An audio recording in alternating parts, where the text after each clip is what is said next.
General Asamoah Obama Germany, yeah. And I Etanampadu. Obama Wales. Family. Abu, ma HT for the Makwaba. If I'm by some passports and out of pay, me know what between Como na Yakoswa, na Yahunu de Air Coso, the latest air transfer stories are air to the Amauna, Yenina, Yetimi, Adomusuko, Atiasia, Yahunu de Eco, and the Eba. Abu Samesha, for Kevin Danso Asoe. Na Kevin Danso renew the contract with LC Loans and Chebiasa. Na Abu Dhabi and Chebiasa, no, Anna, almost to one man, Rudy Garcia. I know oye coach Edema Napoli. Many Napoli penny 14 as Edin Comoso Omuhia centre back so baby replace Kim Jai. Moja honum kopie mo FC by Munich no munya nye any signing bia emfa no embehye mu. Na enum no mudidi nkomodi players ne to apaso no Kevin Danso di we dey ebe pie mu. Omuji tumie se somo de Kevin Danso ba somo ka somo bo 3 back system a Kevin Danso ebe fiti so wo ko kopie mo RC Loans a omubo with the 3 back system na Kevin Danso etimi operate even as a left center back obetima sasa operate as a full center back then as a right center back it e kire on me ensa ni nyina no ubenya se bia obo 3 back a Kevin Danso obetima operate obabia then eba 4 back so a Kevin Danso e wo honum so obetimi aboa omo amanioma omo pese omo ye bia no omo etimi achieve na ena Napoli din komoni nyina wi no mo tam 30 million euros e dia baba pie mo RC Loans aso e se munye 30 million euros na mo fa Kevin Danso maye na no na RC Loans risk can ne contract extension na omuji tumi say abrante na nka say de oni omunye kubi ana gidigidi bia say me pese me call abrante ni nya obekoso anu atena no asi aka dia ma RC Loans but assistance the money involved 30 million euros and Kevin Danso it will be interesting say obakosi akan e dia ma Napoli and no so relish the dream say Napoli form omanya omo ye current champions in terms of the Italian Serie A and ebetimi aboa no ama ni profile na timi akosuru yi pa iti abu the boy is considering say 30 million euros no officially enya beka eye RC Loans nsa one Napoli betina se atwetwe nkomo no akwakosi akan e de amomo de ekwakopie mu ewo eye Hurricane asoye abu Hurricane asoye no this week ye stories say ababetodwa say Joe Louis akache Daniel Levy so munya Hurricane kwa na so munya amane extend so I extended dia munya no kwa no munya musika. The question was story ni na fi fa na eba because abu ye do musuko no tona more spaces our story no omunnim hwe na Joe Louis na mu kura no fie no te no time master di omokura me hebo ni bi te no kwotena mfa na ne Daniel Levy ko didi nsa ankomo ni ntomo do mo nte ase ehunu ba bi e free ba ani ebu nkompo kopie mu o Manchester United ne Chelsea any Bayern Munich mu nyina so yese na dem na ma be fi amanfo se na tie ana ana mo so se da bi omuni mu asem bia ba bi asa story ni free ba ne ewura mu ni nyina na Hurricane no entourage and make up that story the babontin say the be put pressure on Tottenham Hotspur and at the same time no e be man value no omahunu say the obesity akwa about it etimeja no kwan na no mu na etwetwa no ho na anyoma na koso within the past few 24 hours no ana Bayern Munich omu CEO Jean-Christian Dressen yes ono na nkasa wo so nkomu ko Asia on say Manchester City or Japan yeah Bayern Munich mo so ko na komu no makwa na pre-season na wo so wo ho no hwe no toto nyoma no ono no so onko nyame adom a Friday on Daniel Levy will meeting on Hurricane chenchina time because some person when Daniel Levy tinase no mo trash out all of these issues na nyoma timiko na no mu na Piniza have so number today PSG the odi ka catch somebody but nipa wo mu mpane Piniza have na dan for pa na say Kalafi ana na dan for pass so ne Daniel Levy oh okay to ko ha no aka asem agu yasum kakra no aka asem agu yasum kakra say the be ya Hurricane kanti asenya adwuma na nkomra no besi aka fama Paris Saint-Germain by Friday die ye behunu say Hurricane Daniel Levy ebenya de bo ato no so ananso onfa bo nto no so Bayern Munich meet no mokoni nyina na say pebo Piniza have PSG mu nyina tetare ya kire ehwebo a Tottenham Hotspur ebebo ansa no musu beti asimu a omusu ati asimu abu kono galaga na Chelsea are rejected 40 million pounds add-ons account in totality na West Ham sika na omoje no emi say besine say on betimi anya midfielder de na ba be shim no akwa ebibi o mo di ka kopare hina ho eno no bed no mo de kwa na fula matam no ma paper no mo de ato das bi mu panyan ye nya nton no ye pese otena already Mitrovic the sky dey aba eno mo ye okay for now iti parina de omo ka so mo ton na ma na kwa kopie mo be fufu a emo mo kra na replacement kwampo be dey ten de mo nko Julian Alvarez na mo first kan nko kan ho emfa ma Ayas na mo mfa ne besi aka emfa ma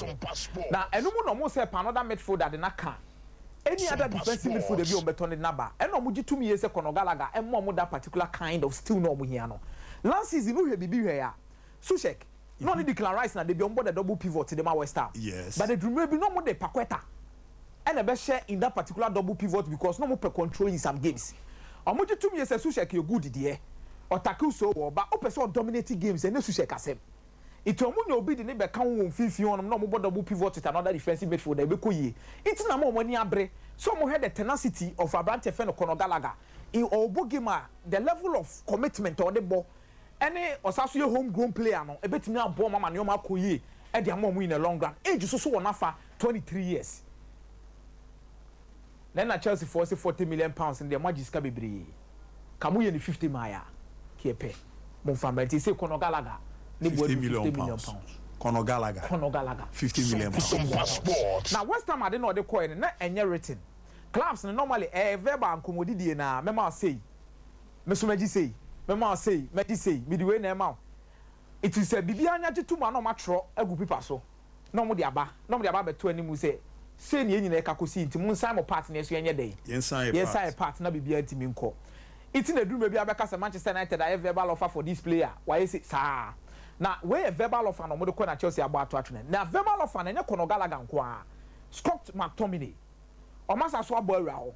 se omunya Scott McTominay susu na nko ba ya ke betimi abo mama ne o makoyi e de amaye West Ham na Scott McTominay na Manchester United so de bo ato do so for 40 million pounds se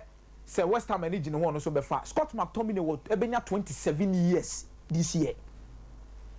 Gallagher I was 23 years it wa wu enimi no a and omuji tumi say we mu ye homegrown players o me ka squad no ho a ebetimi aboa but as it stands West Ham the almost sika no omo mfa bi nka wo ne emfa bi nka wo china Chelsea pa omo nye omo mpa omo nyai omo ko ba bi fufuro then Bilal Toure from America Abu deal no 28 million euros plus 3 million euros add-ons ofi America aba be si akan e de ama Atlanta na the esaso kan biem ne say owo ana America for 15% sell-on clause. That means Atlanta air turn for 28 plus 3 no. Said that you know Atlanta air turn the ama club for fra. America was says can Atlanta begini mu nyina 15%. Abrante ne ba be sign the ama Atlanta.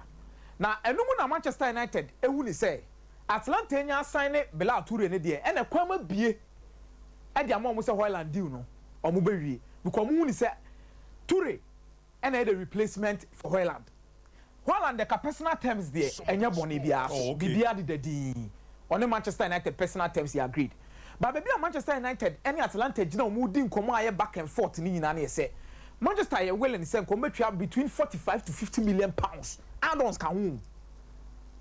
And Atlanta susu gina say there be kamo ma ye bibia 60 million pounds and kebe dey kebeje. But yani intermediaries ni bi ekeka ho batare ho wewura mu didi nkomo ni bi fetch na budia bi ye tell me say on betima arrive on the middle grounds around 55 million pounds which is add-ons inclusive said the beya omenya Hoyland ednaba amanaba bi si akan dem Manchester United boy ni push for a move but he ka catch so mo manage Eric Ten Hag no omo and take control of the transfer of Hoyland from Atlanta to Manchester United. It is just a matter of when and if for your Abrante Fen Hoyland to Manchester United. Now, enumu na Amrabat. Akomeah we no ramu ye mame pa na. Mentiase. Well, there no media report from Morocco Jersey we are joining Manchester United again. Abu, the attorney said, and some Manchester United best side player. This is the approach of Marco. May use Onana as a typical example. Yes. Manchester United expressing interest in Onana even before the Champions League final. Oh, okay. Now. After the Champions League final, no Nana Nankasa and Shedan Jindi. It took Eric Ten Hag. And the Koshia Onana Ashasiano. After the Champions League now Amsterdam. ana one ne tena ase di nkomo ka che ne say ye ne abre ye pew ye pese ye san wo obeba bebo ama ya na ana ona na gitum say yes oba bebo ama Manchester United e ho na is a personal terms na wo so mo sort ye dey efiri ho ho no mo wiye. Then later on John Motef mo had to go and meet Atlanta no man negotiate because also timi the consent of player and the boy and man who pro the ohia na so be wo team mu e ma player na fully convinced so be see Akomeah. That is what Manchester United is doing as a stance. It is Ten Hag and she has offered Amrabat na nkasa we see on one nkasa ene na din komo aka che ne se mi hia Manchester United oba row we ne pese e do obo ye ka se e bo double pivot a woni Casemiro obegina ha ye ka se e bo single pivot crampo na se Casemiro ko nchen kra na wo row so betima ba bebo me hwe o profile na first face no una betimi carry ball na de free ha e de akwakosi ya itimi se obesi akama ana Amrabat so ade atum se meba no ma ba besi akande ma because me breakthrough me ba beba Holland ni nyina ba be kese ni nyina na mo nsem ti na me ye den me bye iti Amrabat ni Manchester United issue no enye club to club be Amrabat ni agent no ni nua no mo won chen plus Amrabat na mu any club no ene wa agreement say me abesi akande amamo na 25 million euros a year personal terms and on Manchester United be agree or be sign 5 years say deal need me go through between Manchester United and Atlanta. They be a cost to be a Fiorentina. Fiorentina. Yes. Thank you very much. And they be a cost no. Who's surprised keten but Manchester United you to me say omoni Amrabat bibia anya your official ma personal terms ni nyesi pi said your modi o man waka na no be asensa ma fam there as player personal terms abu omodi 25 plus 5 million add-ons euros eba ko pie mu o Atlanta Fiorentina then omudi nkomo na CPA Amrabat ba be si aka ba Manchester United person omuja Fred Van der Beek mo kwan kakra omuja players be also na kwan ni mu beda McTominay no Fred de ene de Galatasaray di kind de 6 million euros ba na Manchester United za agrobe na o mani susa no iti Galafo na back omo he so mo de 10 million euros at least ebeba Scott McTominay Manchester United dey hwe say at least West Ham she much more no more serious even after the verbal discussions no mo discover for Van der Beek Manchester United are making available on the market so what person signing be no about sign but as it stands Amrabat in Manchester United when it comes to personal terms will involve around 25 million euros per year waka yes at the Manchester United he's ready to choose Manchester United as his next destination or bakusi akandi amomo it is and it's on Amrabat side Mate me da sepa